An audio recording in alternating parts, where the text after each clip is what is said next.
হজ একদম মায়ের পেটের বাচ্চার মতো মাসুম বানায় দেয়, সবই ঠিক আছে, কিন্তু কার উপরে ফরজ হয় এটা তো বুঝা উচিত। মুসলমানকে ধৈরা আঙ্গুল দিয়া দেখায় দেওয়া উচিত, দেখায় দেওয়া উচিত। যাকাত, কোরবানি, হজ, এই তিনটির মাসআলা কার উপরে ওয়াজিব হয়, ফরজ হয়, আরেকটু আন্তরিকতা নিয়ে জানার চেষ্টা করবেন, বলেন ইনশাআল্লাহ। কমপক্ষে সহজ বুদ্ধি হইল, শেষ বুদ্ধি হইল একজন হক্কানি মুত্তাকি আল্লাহওয়ালা মুফতি সাহেবের কাছে, আলেমের কাছে আমনের ব্যক্তিগত সম্পত্তিটা মিছা কথা না কইয়া কদ্দুর শুনাইবেন। যাকাত, কোরবানি, হজ, এই তিনটা স্বাভাবিকভাবে আর্থিক ইবাদত। কিসের ইবাদত? মানে অর্থ সম্পর্কিত কি ইবাদত। এই জন্য অধিকাংশ মুসলমানের মানসিকতা হইল যে এই তিন বিষয়ে পূর্ণ মাসআলা, যে যাকাত কার উপরে ফরজ হয়, কোরবানি কার উপরে ওয়াজিব হয়, হজ কার উপরে ফরজ হয়, এটা ভালোভাবে বুঝা নিয়া আদায় করার মানসিকতা অধিকাংশ মুসলমানের কম। এইটা শুনতেও চায় না, নয়সয় করেন ডাইনিমামে কার্ড, কারণ এখানে যে টাকা খরচের বিষয়, কথা বুঝছেন না? এই আপনি দেখবেন রমজান মাসে যাকাতের মাসআলা জিজ্ঞাবে না 99 জনেও, কিন্তু ওই প্রথম জুমা থাকতেই মসজিদের দরজার থেকে শিক্ষার দিয়া হুজুরে, হুজুর ফেতরা কত কইয়া দিয়েন মাইকে। আরে বাপ রে, আমনে হজ এটা অধিকাংশ মুসলমান বুঝতে চায়। প্রতি বছর মানুষ হজে যায়, এটা কোনো বিষয় না। বিষয় হলো প্রতি বছর কি পরিমাণ মুসলমান আমাদের উপরে হজ ফরজ হয়, হজ ফরজ হয়, এটা বোঝা উচিত, এটা বোঝা উচিত, এটা ফরজ, এটা খামখেয়ালি না। আমি একটা উদাহরণ দিই। 17 নম্বর পারা 22 নম্বর সূরা, সূরায়ে হজ, এই সূরার 34 নম্বর আয়াত আল্লাহ তাআলা বলেন, ওয়ালিকুল্লি উম্মাতিন জাআলনা মানসাকান।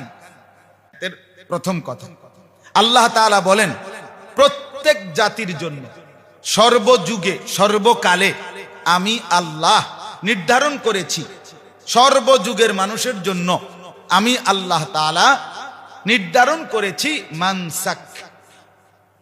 এই মানসাক, আগে এইটাই শব্দটা আগে উচ্চারণ করেন, বলেন তো। আল্লাহ তাআলা বলেন প্রত্যেক উম্মতের জন্য, সর্বযুগের সমস্ত জাতির জন্যই আমি আল্লাহ নির্ধারণ করেছি মানসাক। এখন প্রশ্ন হইল মানসাক কি, ঠিক না? এইটা বলতেছি। মানসাক এই শব্দটি এক বচন, বহু বচন হইল মানাসিক। কোরআনুল কারীমে এই এক বচন শব্দটাও ব্যবহার আছে, বহু বচন শব্দটাও কি আছে, ব্যবহার আছে। ইব্রাহিম আলাইহিস সালাম আল্লাহর ঘর কাবা পুনরায় নির্মাণ করে আল্লাহ তাআলার কাছে কতগুলো দোয়া করছিলেন। ইব্রাহিম আলাইহিস সালাম প্রথম পরীক্ষা দিয়েছেন, বিনিময়ে আল্লাহ ওনাকে ওনার ঘর বানাইবার সুযোগ দিয়েছেন। এরপরে বলছেন এবার কতক্ষণ চাও, দোয়া করো কতক্ষণ। ইব্রাহিম আলাইহিস সালাম একবার দিল খুলে দোয়া করছেন। দোয়া করতে করতে যখন দেখছেন যে আল্লাহ তাআলার মহব্বতে আল্লাহ বলছে দোয়া করো, চাও, ইব্রাহিম আলাইহিস সালাম চাইতে চাইতে অনেক কিছু চাইছেন, সর্বশেষ আখিরি নবী সাল্লাল্লাহু আলাইহি সাল্লামকেও চাইয়া নিয়ে আনিছে। এমন একটা মানে সিরিয়াল পাইছিল সেই দিন উনি, আমি বুঝছি যে মানে তাল উঠে গেছে ওনার দোয়ার। আজকে কইয়ালাই যায়, এই যে সুযোগ যায় বলে দেখি রব্বানা ওয়াবআস ফীহিম রাসূলাম মিনহুম। শেষ এখানে গিয়ে থামছে ইব্রাহিম, আল্লাহ রব্বানা তাকাব্বাল মিন্না। এরপরে আপনার ওয়াজআলনা মুসলিমাইনি লাক ওয়া মিন যুররিয়াতিনা উম্মাতাম মুসলিমাতান লাক। এভাবে বলতে বলতে সর্বশেষ বলছে আল্লাহ আমার সন্তান ইসমাঈলের বংশে আখিরি জামানার পয়গম্বর মুহাম্মদ সাল্লাল্লাহু আলাইহি সাল্লাম তাকেই দিয়ে দেন। আল্লাহ তাআলা বলেছে দিলাম। আজকে আর কোনো মানাটা এনে নাই, কও তুমি চাইবা আমি দিব, প্রথমেই তো বলছি। তো এইখানে উনি একটা জিনিস বলছে, ওয়া আরিনা মানাসিকানা। ইব্রাহিম আলাইহিস সালাম বলছে ওয়া আরিনা মানাসিকানা, আমাদেরকে মানাসিক গুলো শিখিয়ে দেন, দেখিয়ে দেন। তাহলে এই মানাসিক বহু বচন কোরআনুল কারীমের মধ্যে আছে, ফাইজা কাদাইতুম মানাসিকাকুম ফাযকুরুল্লাহ। তোমরা যখন তোমাদের মানাসিক শেষ করো তখন তোমরা আল্লাহর জিকির করো। তাহলে মানসাক মানাসিক এক বচন বহু বচন। এর কাছাকাছি সমার্থক আরেকটি শব্দ আছে, সেটা হলো নুসুক। নুসুক এটাও কি? এটারই সমার্থক শব্দ। এটা কোথায়? এটাও কোরআনে আছে, ইন্না সালাতি ওয়া নুসুকি ওয়া মাহইয়ায়া ওয়া মামাতি লিল্লাহি রাব্বিল আলামিন। তাহলে মানসাক, মানাসিক, নুসুক এই শব্দগুলোর একই অর্থ, একই অর্থ। তো আল্লাহ তাআলা বলেন আমি প্রত্যেক উম্মতের জন্য মানসাক নির্ধারণ করেছি। এখন মানসাক মানে কি? মানসাক মানে তিনটি জিনিস। এই শব্দের তিনটা অর্থ। কয়টা অর্থ বলেন? এক নাম্বার কোরবানি, দুই নাম্বার হজ, তিন নাম্বার ইবাদত। ইবাদত মুতলাক ইবাদত আর কি। তাইলে আল্লাহ তাআলা বলেন, এবার একটা একটা করে অর্থ বলেন। আল্লাহ তাআলা বলেন আমি প্রত্যেক উম্মতের জন্য, প্রত্যেক জাতির জন্য কোরবানির বিধান নির্ধারণ করেছি। দুই, আমি প্রত্যেক জাতির জন্য হজ্জের বিধান নির্ধারণ করেছি। তিন, আমি প্রত্যেক জাতির জন্য ইবাদতের বিধিবিধান নির্ধারণ করেছি। এই হলো তিনটা অর্থ। আল্লাহ তাআলাকে যদি প্রশ্ন করেন সর্বযুগে কোরবানির বিধান কেন দিলেন, সর্বযুগে হজ্জের বিধান কেন দিলেন, সর্বযুগে মানুষের প্রতি ইবাদত বন্দিগির বিধান কেন দিলেন, আল্লাহ তাআলা বলেন একটা বড় উদ্দেশ্য, প্রধান উদ্দেশ্য, লিয়াযকুরুসমাল্লাহ, আমি আল্লাহর স্মরণ, আমার জিকির, আমার নাম যেন জমিনে জিন্দা হয়। আমার স্মরণ, আমার জিকির জমিনে হবে, আমার স্মরণ হবে, আমার বান্দা আমার নাম নেবে, আমার বান্দাদের জবানে কোরবানির সময় আমার নাম উচ্চারিত হবে, হজ্জের সময় লাখো বার আমার নাম উচ্চারিত হবে, প্রতিটা ইবাদতের মুহূর্তে আমার নাম চালু হবে, আমার স্মরণ হবে। আমি এটা চাচ্ছি, আমি এটা চাচ্ছি, আমার নাম জমিনে উচ্চারিত। হ্যাঁ, এই জন্য বাপ ওই জবান দামি, ওই জিব্বা দামি, যে জিব্বা, যেই জবান রবের নাম উচ্চারণ করে, রবের যেই জবানে আল্লাহর নাম বের হয় না। হায় তোমার এটা কোনো জবানে না, তুমি বোবা, তুমি কথাই বলো। যেই জবান আল্লাহর কোরআন দেখে দেখেও পড়তে পারে না, আরে মুসলমান আপনার কোনো জিব্বাই নাই, আপনি বোবা, আপনি বোবা। হ্যাঁ হ্যাঁ আমি বললাম আপনি বোবা। মূলত যেই জবান, যেই জিব্বা মালিকের দেওয়া, অথচ সে তার মালিকের 40 বছরে 50 বছরে সে কত লক্ষ কথা বলল, অথচ সে তার রবের যার দেওয়া জিব্বা তার কালাম পড়তেও পারে না, ছাইয়া ছাইয়াও পড়তে পারে না। আর এটা কি মানুষ, এটা কি মুসলমান?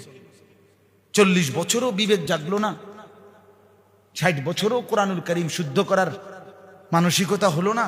আস্তাগফিরুল্লাহ। আজকেও মাগরিব বাদ আমি যেই মসজিদে বয়ান করছি, ঢাকা মোহাম্মদপুর আদাবর, আমার আগে অল্প একটু সময় আল্লামা আব্দুল বাসেত খান সাহেব বয়ান করছেন। এ হুজুরে এই কথাটাই বলছে যে আমরা সবাই জানি আল্লাহর কোরআন, কোরআন শরীফ শুদ্ধ না হইলে নামাজ হবে না, অথচ প্রতিনিয়ত নামাজ পড়ছে। বেচারা নামাজ পড়তেছে কষ্ট করে, ওযু করতেছে কষ্ট করে, শীতের রাতে আগে আইসা জামাতের জন্য অপেক্ষা করতেছে, সবই ঠিক আছে, অথচ সূরা কেরাত অশুদ্ধ, কোরআন শরীফ অশুদ্ধ। তাহলে এই মুসলমানের কি নামাজ হচ্ছে? আপনি যে সুন্নত পড়েন আগে পড়ে, এগুলোর কি দশা? ইমাম সাহেবের সাথে 2 রাকাত 4 রাকাত ঠিক আছে বুঝলাম, ইমাম সাহেবের সাথে হলো, তো বাকিটা ইমাম সাহেবের লগেও তো আপনি আত্তাহিয়াতু নিজে পড়তে হয়, দোয়ায়ে কুনুত তো আপনার তা আপনি পড়তে হয়। এই সব দিকে অশুদ্ধ হবে কেন? আল্লাহ আমাদেরকে বুঝ দান করেন। এজন্য কোরআনুল কারীম শুদ্ধ করেন। এই জবানে আল্লাহর নাম বারবার বলা, জিকির করা, আল্লাহকে স্মরণ করা, বিশ্বাস করেন এটা আল্লাহর চাওয়া। এটা কার চাওয়া? ফাইদা কুদিয়াতিস সালাহ ফান্তাশিরু ফিল আরদ ওয়াবতাগু মিন ফাদলিল্লাহ ওয়াযকুরুল্লাহা কাসীরা। এই যে আল্লাহ বলে বান্দা নামাজ শেষ হয়েছে, আচ্ছা মাশাআল্লাহ নামাজ পড়ছো না, ভালো, চলো তাহলে যাও, এখন বাইরে যাও, কাজে যাও। তা আল্লাহ বলে যাও এখন কাজে যাও, আমার রিজিক আমি রাখছি বিভিন্নখানে, তোমার জন্য রাখছি, যাও বের হও, কাজে যাও। তবে শোনো, এই শোনো, বাইরে তো যাচ্ছ, কাজেও যাও, রিজিকও পাইবা, তবে ওয়াদকুরুল্লাহ কাসীরা, আমার নামটা সাথে রাখো,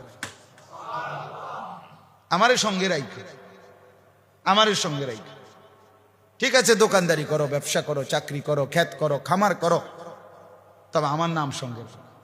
লাআল্লাকুম তুফলিহুন, আল্লাহ বলে তাইলে নিশ্চিত তুমি সফল হবে, জান্নাতি হবে। আমার এক খুব ঘনিষ্ঠ মুসল্লি, আমার মহব্বত করে খুব, ওনার আপনার বালতি বুলতির দোকান, প্লাস্টিকের যে বালতি, ক্রোকারিজের মাল সামানা, এগুলোর দোকান ছিল বড় বাজারে। তো একদিন আমি ওনার দোকানে গেছি, দোকানে যাওয়ার পরে বললাম যে কি খবর ভাই? কয় হুজুর দোকানটা ছেড়ে দিব। আমি কেন ছেড়ে দিবেন? কয় না, এই ব্যবসা আর করতাম না। কি সে কয় আমার লগে জিদ কইরা আমার সাথে আরো 5-6 জনে একরকম দোকান দিয়ে বসে, আমার দোকানের লগে রাগ কইরা কাছাকাছি দিছে একবার আমার সাথে মিলাইয়া। এখন আর বুঝছি যে তারা সবার চোখ পড়ছে আমার উপরে, আমার আগের মতো বেচা কিনা নাই, কারণ সব দোকানেই মা কাস্টমার, আমার কাস্টমার কিছুটা কমে গেছে, আমার মনে আছে। তখন আমি তারে বললাম, আমি ইচ্ছা করে নাম কইতেছি না, ওই যে আমার বয়ান যে মোবাইলের ফোনে অনেক পরে বেড়াইবার করবো, আমার নাম বলে ফেলছেন। তো ওনারে আমি এরকম আমার পকেট থেকে তসবি, পকেটে আমার পড়া তসবি ওনার হাতে দিছি, দিয়া বললাম আমি ভাই আমার একটা, আমনে তো কামাই দরকার, মানে রোজগার, কামাই কমে গেছে এই তো না, কামাই কয় আমার গ্রামের ভাষায় কইতেছি।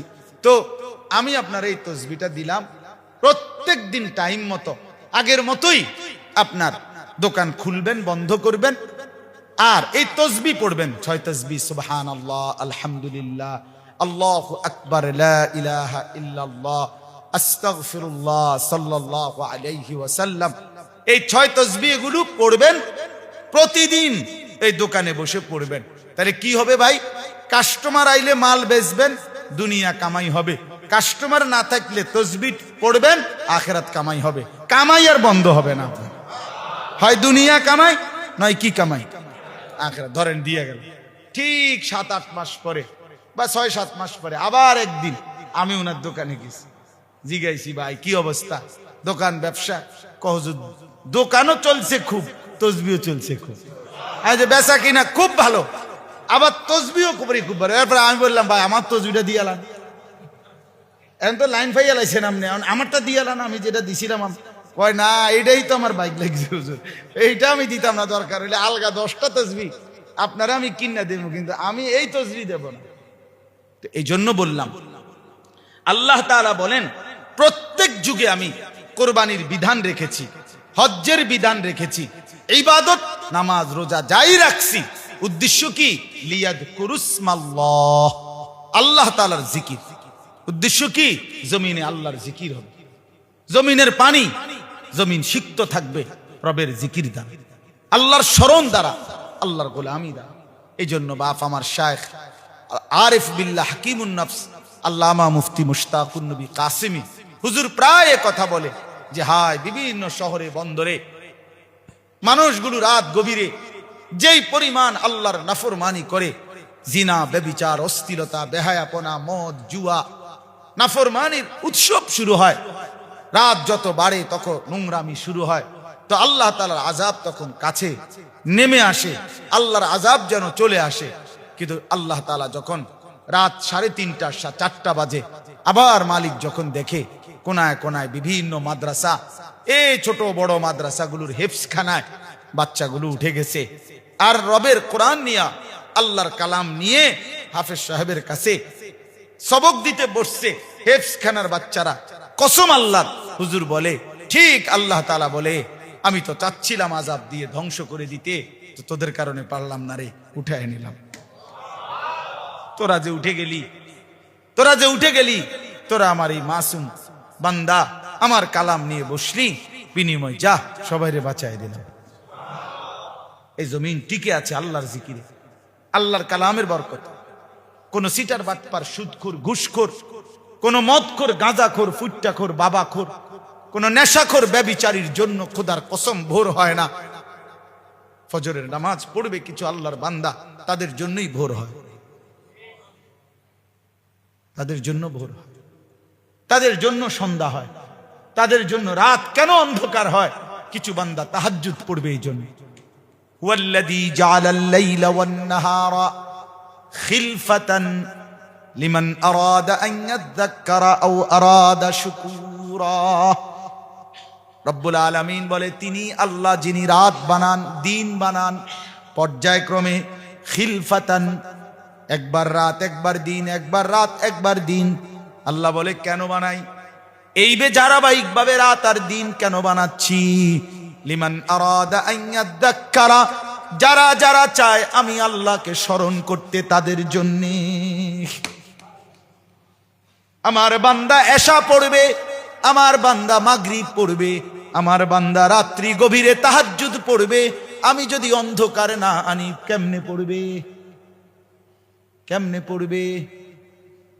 লিমান আরাদা আন ইয়াযাক্কারা, যারা চায় আল্লাহর জিকির করতে তাদের জন্য রাত আসে, তাদের জন্য দিন আসে। আও আরাদা শুকুরা, অথবা আল্লাহ বলেন যারা চায় আমি আল্লাহর শুকর আদায় করতে তাদের জন্য রাত আসে, দিন আসে। এজন্য কোনো বাটপার সিটারের জন্য রাত দিন হয় না।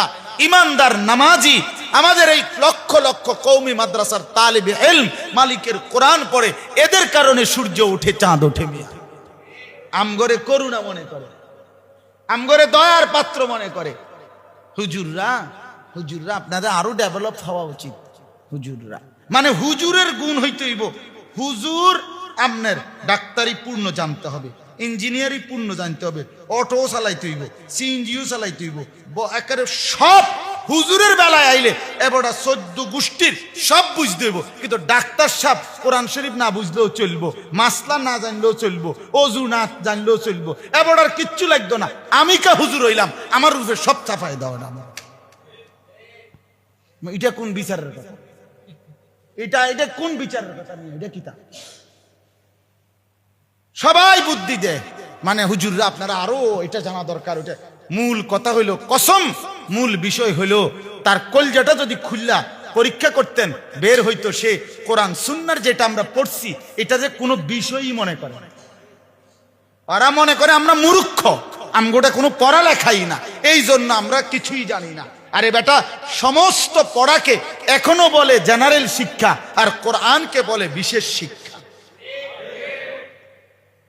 এখনো কোরআনুল কারীমের এক শব্দের সামনে, এখনো না কিয়ামত পর্যন্তও না, কোরআনুল কারীমের একটি শব্দের সামনে পৃথিবীর সমস্ত বইয়ের পড়া একত্র করলেও তার কাছাকাছি আসবে।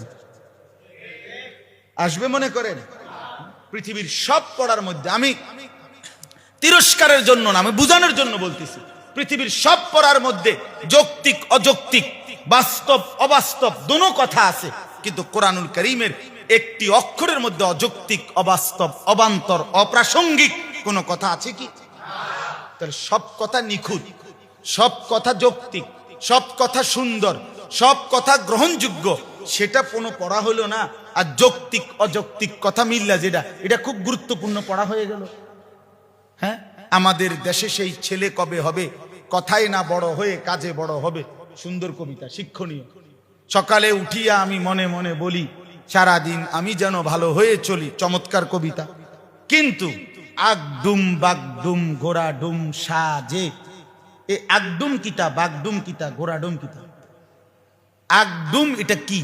একজন ভদ্রলোক এখন বলেন, আমি কানে ধরে বটনি লাগামো 100 বার, যদি কেউ বলতে পারে যে আগডুম কিতা।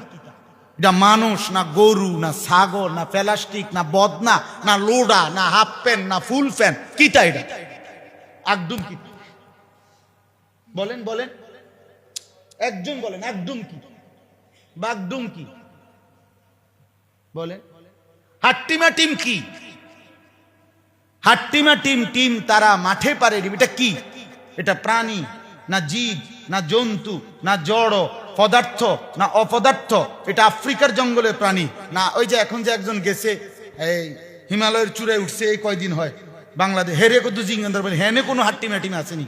আমার কাছে নাম্বার নাই তার, তারে জিগাইলাম বলে ভাই এদিকে তো নাই, ওইদিকে আসেনি কিন্তু স্থান, আপনি হিমালয়ে গেছেন, আপনি এত উর্ফে তো থাকার কথা। হাট্টিমাটিম কিতা, এটা কি? রোদ হচ্ছে, বৃষ্টি হচ্ছে, খ্যাকশিয়ালের বিয়ে হচ্ছে। বিয়েটা পড়াইলো কেডা?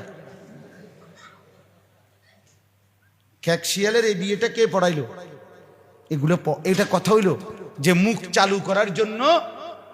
হ্যাঁ, এমনি এমনি একজনে উত্তর দিছে আমার একদিন, যে হুজুর এমনি মুখ চালু করার জন্য এগুলো শেখানো হয়। তো মুখ চালু করার জন্য তাহলে আমাদের যাদের আলেম ওলামা দিনদারদের ঘরে মুসলমানের ছোট ছোট বাচ্চা যে আল্লাহর নাম রসুলের নাম বলতেছে ছোট্টবেলায়, তাদের মুখ চালু হয় নাই। মিথ্যা কথা বলে, অযৌক্তিক কথা বলে মুখ চালু করতে হবে। আল্লাহ আমাদেরকে মাফ করে দেন। আমার বাপ, আমি রাত হচ্ছে এই জন্য দেরি বাড়াইতে চাচ্ছি না, কিন্তু আমার আবেগ আমি আরো বলতে চাই। কিন্তু মূল বিষয়টা এই কথাটা যে আল্লাহ তাআলা বললেন লিয়াযকুরুসমাল্লাহ, জমিনে আমার সর্বযুগে আমি আল্লাহ চাই এই জমিনে আমার স্মরণ জিন্দা হবে, আমার জিকির। কার জিকির বলেন না? এটা হলো আমার মূল কথা।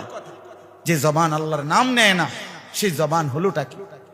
যে সন্তান আল্লাহর নামই পড়তে পারে না, আল্লাহর কোরআনই পড়তে পারে না, আপনার সন্তান পড়লোটা কি, শিখলোটা কি? বাপ, আপনারা শহরের মানুষ, আপনারা শিক্ষিত মানুষ, আপনারা বুঝের মানুষ। আপনার যে ছেলেটা 14 বছর 18 বছর পড়ালেখা করার পরেও এতগুলো বইপত্র পড়লো, আল্লাহর কোরআন বিনিময়ে পড়তে পারে না, দেখে দেখেও পড়তে পারে না, এত বড় বদনসিব আপনার সন্তান কেমনে হইল? কেমনে হইল? আপনার মেয়েটা কেমনে হইল? কেমনে উচ্চ শিক্ষিত হইল সে? যে তার মালিককে চেনে না, যে তার মালিকের কালাম পড়তে পারে না। এতগুলো বই দুনিয়ার জন্য, দুনিয়ার প্রয়োজন, ভাত মাছ চাল ডাল, মান সম্মান, বাড়ি গাড়ি, ক্ষমতা প্রভাব প্রতিপত্তি, একটা আমি তো চ্যালেঞ্জ, আমার লগে যদি কেউ তর্ক করে আমি বলতে রাজি তারে, যে তুমি বলো মিয়া তোমার উচ্চ শিক্ষিত সন্তান যতগুলো পদ পদবিতে গেছে বাংলাদেশেই ডকুমেন্টস আছে, মূর্খ বকলম ওই রকম সব পদ নিয়েই বাংলাদেশে ভোগ করতেছে। তো হেইতে কেমনে হইল বলে? পৃথিবীর সবচেয়ে দামি টাইলস মূর্খ মানুষের বাড়িতেও আছে, তো হেইতে করতে পারি। আমরা কেমনে বুঝে নিলাম যে শুধুই কেবল এই এই বৈশ্বিক এইটুকু শিক্ষা দিয়েই আমার সন্তানের ভবিষ্যৎ না, এইটুকু তো না পড়েও অনেকে দুনিয়া ভোগ করতেছে, তো হেইতে কার দুনিয়া ভোগ করে? আমি একবার বলছি এক জায়গায় যে আমি কমপক্ষে যদি জেনারেল শিক্ষিতরা এতটুকু আন্দোলন করত যে যারা পড়ালেখা করে না তারা আপনার ফার্মের মুরগি ছাড়া সর্বোচ্চ কক মুরগি অথবা দেশি মুরগি তারা খাইতে পারবে না। তুই পড়ালেখা করছ না বেটা, তোর এটা বিচার সোজা। তুই সর্বোচ্চ এই মুরগি গোস্তের মধ্যে এই একটাই ফার্মে সাদা ঠেঙ্গলা মুরগি যেটি এডি খাবি তুই, আর বেশি করিস। সর্বোচ্চ ঘর সাইডে ওয়াল উর্ফে টিন, এর বেশি করতে পারত না। তো তুমি পড়ালেখা করছো না, তুমি বিল্ডিং করতে পারত না। এটা আইন করুক কমপক্ষে, তত মনটারে বুঝাইতাম যে আমরা পইরা একটু আলগা কিছু পাইছি। বলেন আচ্ছা, আমি এটাকে তুচ্ছ করছি না, আমি একবার বাদ দিচ্ছি না, জেনারেল বাদ দিচ্ছি না। আমার উদ্দেশ্য হলো বাদ আমি তো দিছি না, বাদ আমনে না দিছেন। আমি তো কুমিল্লা ভিক্টোরিয়া কলেজ থেকে মাস্টার্স পাস করছি, আমি তো সায়েন্স বিজ্ঞান বিভাগ থেকে দাখিল পাস করছি। তো আমরা তো প্রতিটা কওমি মাদ্রাসায় এখন নুরানির সব বাচ্চাদেরকে বাংলা অঙ্ক ইংরেজি পড়ানো হয়, হয় কিনা? একটা মাদ্রাসাও নাই এখন আর বাংলা ইংরেজি পড়ায় না। তো আমরা বাদ দিলাম কই? আমরা তো পড়াচ্ছি, আমরা প্রয়োজন পরিমাণ দুনিয়ার বৈশ্বিক শিক্ষা তো পড়াচ্ছি, কিন্তু এত বড় ক্লাস 1 থেকে মাস্টার্স পর্যন্ত এত বড় প্রতিষ্ঠানে এতগুলো ক্লাস ডিঙ্গানোর পরেও আল্লাহর কোরআন ওই বাচ্চাটাকে কোন বয়সে কোন ক্লাসে কোন লেভেলেই কি এই কোরআন তাকে পড়ানো দরকার ছিল না? এটার কারণটা কি? এটার কারণটা কি? কোন সময় কি সময় হবে না? হাই স্কুলেও না, কলেজেও না, কোনো লেভেলেই না। ছেলেটার বয়সের মেয়েটার বয়সের কোনো লেভেলেই আল্লাহর কোরআন পড়া দরকার নাই। তো আল্লাহ আমাদেরকে বুঝ দান করেন। এই জন্য আপনি গোটা সমাজ, গোটা দেশ, গোটা ব্যবস্থাপনা আপনি চেঞ্জ করতে পারবেন না, কিন্তু কমপক্ষে আপনার ছেলে আপনার মেয়ে আপনার স্ত্রী সন্তানের ব্যাপারে তো আপনি ফিকির করতে পারবেন কি না বলেন না কেন? তো এদ্দুর ফিকির করেন যে আমি ছেলেটাকে বঞ্চিত করব না, আমি মেয়েটাকে বঞ্চিত করব না। আল্লাহর কোরআন থেকে যে তার বাপ, যে তার সন্তানকে বঞ্চিত করলো, বিশ্বাস করেন আপনি ছেলেটার বড় ক্ষতি করলেন।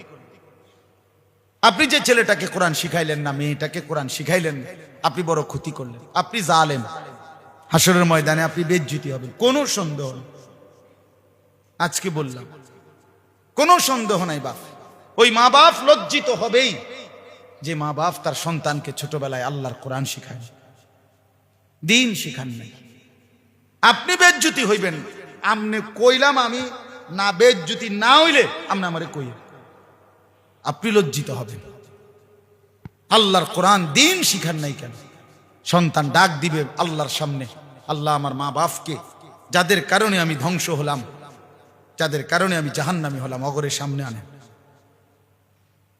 না জাআলহুমা তাহতা আকদামিনা, আজ জাহান্নামে যাব, তবে সেই মা বাপ যাদের খামখেয়ালির কারণে আমি নষ্ট হয়ে গেলাম, আমি বরবাদ হয়ে গেলাম, তাদের ঘাড়ের উপরে, কাঁধের উপরে দুই পাও রাইখা পায়ের নিচে পিষ্ট করে এরপরে জাহান্নামে যাব।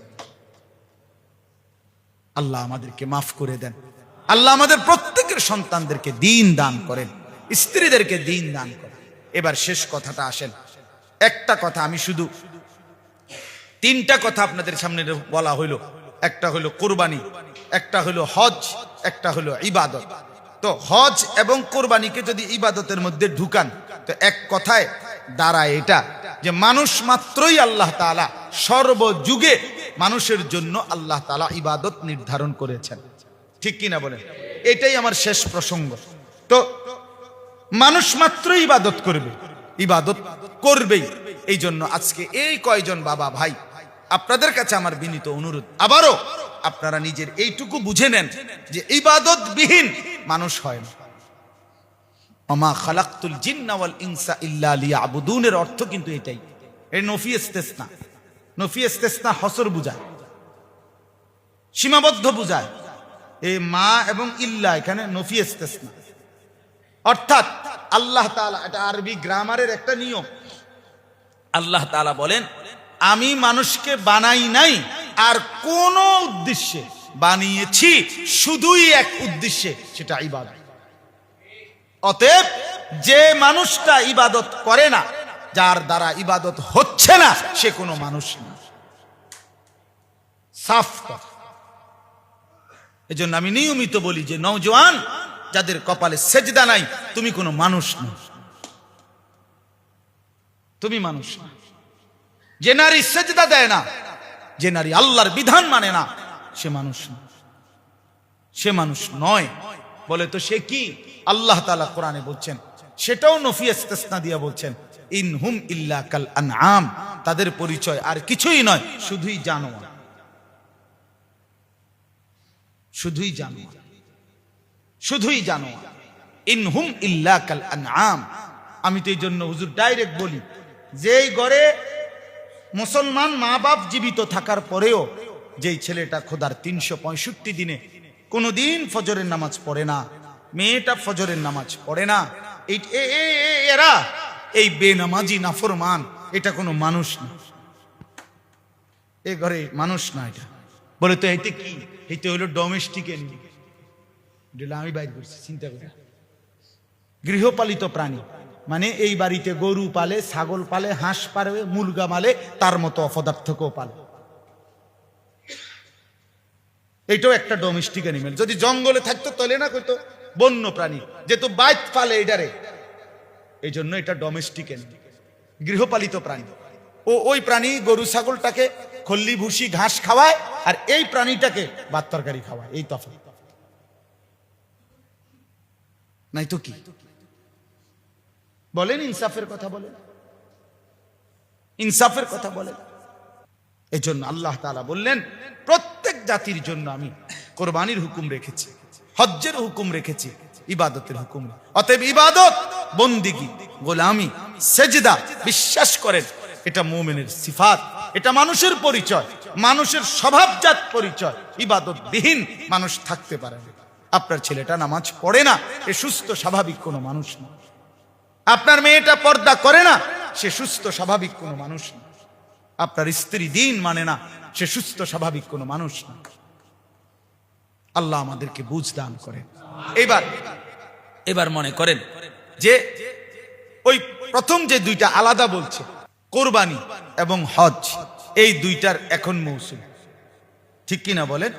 কোরবানি এবং হজ। তা আপনাদের কাছে আমার একটা বিশেষ অনুরোধ রইল, আপনারা প্রত্যেকেই এই যে কয়জন আছেন বুঝমান, আপনারা নিজ নিজ আলেমদের কাছে, স্থানীয় ওলামায়ে কেরামের কাছে এবং ইমাম সাহেবদের কাছে তিনটা বিষয়, যাকাত, কোরবানি এবং হজ, দেখেন এই তিনটা, যাকাত ফরজ, হজ ফরজ, কোরবানি ওয়াজিব। ফরজ ওয়াজিব ছেড়ে দেওয়া যায় না। ফরজ ওয়াজিব কি করা যায় না? এটা খামখেয়ালির বিষয় না যে আপনার মন চাইলো দিলেন, করলেন, মন চাইলে করলেন না। এটা কোনো বিলাসী ইবাদত না, আপনার মনের ইচ্ছা মতো ইবাদত না, বরং এটা ফরজ, এটা ওয়াজিব। অতএব যেটা ফরজ এবং যেটা ওয়াজিব, আমাদের প্রত্যেকের উচিত এটার ব্যাপারে সর্বোচ্চ গুরুত্ব দেওয়া, ছেড়ে না দেওয়া, ঠিক কিনা বলেন? আচ্ছা, এখন আসেন, যেহেতু যাকাত, কোরবানি, হজ এই তিনটা স্বাভাবিকভাবে আর্থিক ইবাদত। কিসের ইবাদত? মানে অর্থ সম্পর্কিত কি ইবাদত। এই জন্য অধিকাংশ মুসলমানের মানসিকতা হইল যে এই তিন বিষয়ে পূর্ণ মাসআলা, যে যাকাত কার উপরে ফরজ হয়, কোরবানি কার উপরে ওয়াজিব হয়, হজ কার উপরে ফরজ হয়, এটা ভালোভাবে বুঝা নিয়া আদায় করার মানসিকতা অধিকাংশ মুসলমানের কম। এইটা শুনতেও চায় না, নয়সয় করেন ডাইনিমামে কার্ড, কারণ এখানে যে টাকা খরচের বিষয়, কথা বুঝছেন না? এই আপনি দেখবেন রমজান মাসে যাকাতের মাসআলা জিজ্ঞাবে না 99 জনেও, কিন্তু ওই প্রথম জুমা থাকতেই মসজিদের দরজার থেকে চিৎকার দিয়া হুজুরে, হুজুর ফেতরা কত কইয়া দিয়েন মাইকে। আরে বাপ রে, আমনে হজ এটা অধিকাংশ মুসলমান বুঝতে চায়। প্রতি বছর মানুষ হজে যায়, এটা কোনো বিষয় না। বিষয় হলো প্রতি বছর কি পরিমাণ মুসলমান আমাদের উপরে হজ ফরজ হয়, হজ ফরজ হয়, এটা বোঝা উচিত, এটা বোঝা উচিত, এটা ফরজ।